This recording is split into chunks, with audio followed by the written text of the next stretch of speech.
수요일 아침 오늘의 묵상 231번째 시간 청정 안전지대 세 번째 말씀을 나누도록 하겠습니다.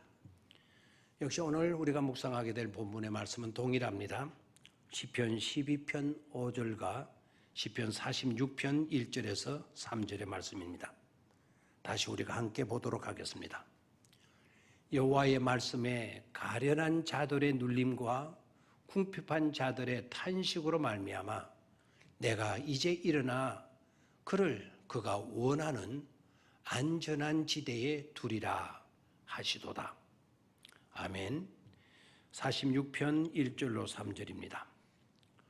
하나님은 우리의 피난처시요 힘이시니 환난 중에 만날 큰 도움이시라.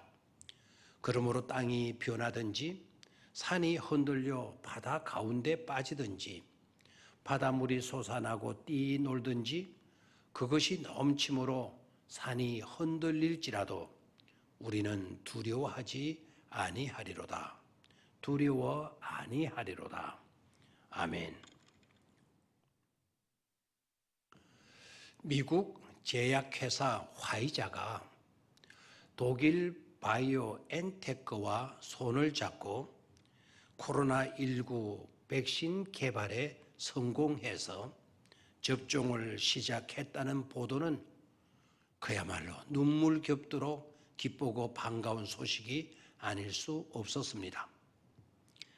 이렇게 되자 그 백신을 연구해낸 바이오엔테크 설립자 우구르 사인이라는 분이 어떤 분인지 이 부부에게 존경과 관심이 쏠리지 않을 수 없게 되었습니다. 우구르 사인이라는 분은 자동차 기술자 아버지를 따라서 4살에 터키에서 독일로 이민을 간 흑수저 출신입니다. 사인이라는 이분은 제약회사들이 돈이 되는 약만 개발하는 관행에 거룩한 불만을 갖게 되었다고 합니다. 그래서 돈의 논리에 영향받지 않는, 즉 돈이 되고 돈을 버는 회사를 목적하지 아니하고 어떻게 하면 인간을 괴롭히는 암세포를 죽이고 세균이나 바이러스를 죽이는 신약을 개발할 수 있을까? 그런 것을 목적 삼고 회사를 설립하고 그래서 암세포뿐만 아니라 신종 바이러스를 잡을 수 있고 면역을 키워줄 수 있는 약을 개발하는 일에 몰두해 왔다는 것입니다. 그래서 우한 코로나19 바이러스가 발생하자마자 500명의 직원들과 함께 광속팀을 만들어서 빛의 속도로 급히 개발팀들을 만들어서 백신 개발에 착수를 하고 그 일을 위해서 무려 2조억 원을 투입했다는 것입니다. 뉴욕타임즈가 사인 부부를 찾아가 만나서 인터뷰를 했습니다. 만약 임상실험에 실패한다면 하루아침에 2조 원이 날아갈 텐데 왜 이런 돈을, 그 엄청난 돈을 투자하느냐고 묻자 그는 이렇게 대답을 합니다. 생명이 죽어가고 있지 않은가? 백신 개발 사업은 너무나 시급한 우리 모두의 과제가 아닌가? 라는 대답을 했습니다. 정말 눈물겹도록 고마운 분들입니다. 백신을 개발해내지 못했다 하더라도 우리는 이런 정신과 마음을 가진 분들을 정말 존경할 수 있어야 할 줄 믿습니다.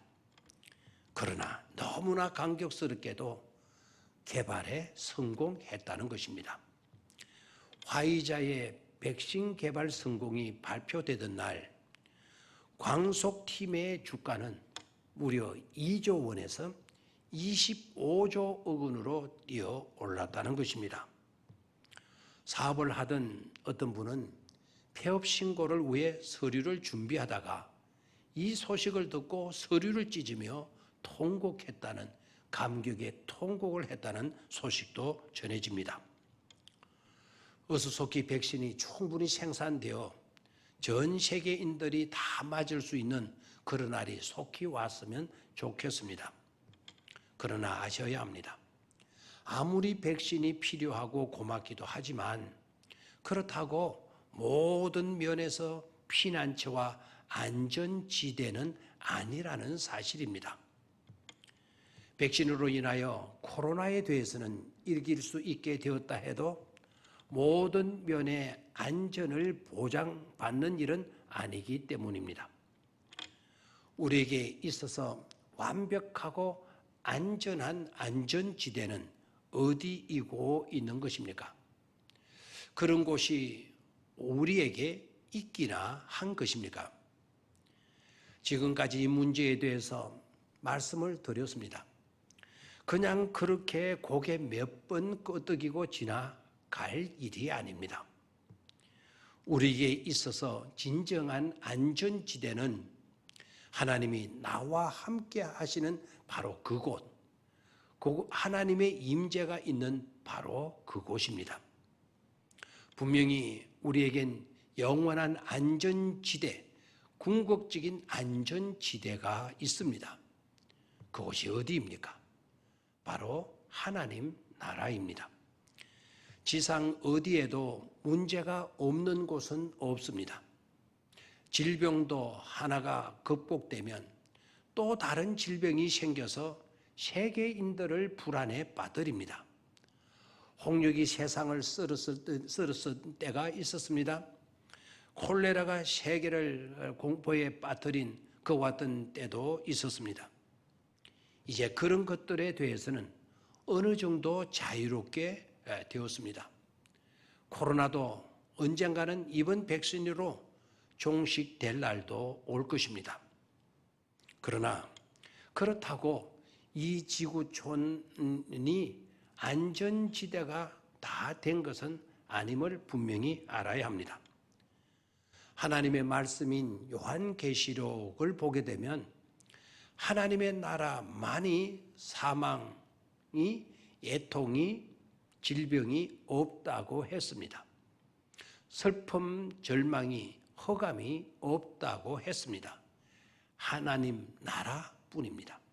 영원한 하나님의 나라만이 안전지대임을 분명히 요한 사도를 통해서 우리에게 보여주셨고 말씀해 주셨습니다. 그래서 우리는 그곳을 사모하며 바라보아야 합니다. 믿음으로, 오직 믿음으로 그 나라를 유업으로 받아야만 합니다. 이미 믿음을 은사로 받은 우리는 하나님의 나라의 시민이 된 것을 기뻐하며 감사할 수 있어야 합니다. 예수를 왜 믿습니까? 예수를 믿어 받은 은혜와 복은 어떤 것입니까? 무엇입니까? 바로 천국을 유업으로 받아 하나님의 자녀됨의 권세를 가지고 살아갈 수 있게 된 것, 바로 이것이지 않습니까? 그 무엇이 되고 그 어떤 좋은 것들을 소유했다 하더라도 천국 안전지대를 확보하지 못했다고 한다면, 그렇게 사는 삶이라고 한다면 그것은 불행입니다. 천국 안전지대를 확보하고 사는 일만큼 중요한 일이 없기 때문에 그렇습니다. 오래전 미국에서 장래가 촉망되는 대학생 셋이 70층 빌딩 엘리베이터를 청소하는 그런 알바를 하게 되었습니다. 그들은 건물주가 제공해주는 옥상 간이 주거 시설에서 함께 지내면서 알바 일을 했습니다. 어느 날 시가지 전체에 정전사고가 일어났습니다. 전기가 행여나 들어오나 마냥 기다리기만 할 수가 없었던 세 알바생들은 함께 이야기를 나누며 계단을 올라갑니다.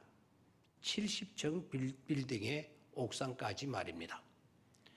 20층까지는 철학도가 인생 철학에 대해서, 그리고 20청에서 50청까지는 경영학도가 성공 비결에 대해 이야기를 하면서 올라갑니다.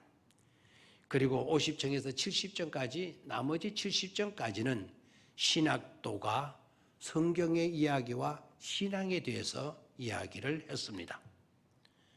드디어 옥상까지 이르렀고 옥상 방문 앞에까지 이르를 수가 있었습니다.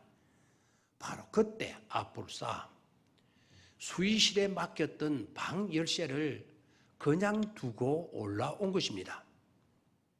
배도 고프고 지칠 대로 지친 새 알바생들은 문 앞에서 밤을 지새웠다는 것입니다.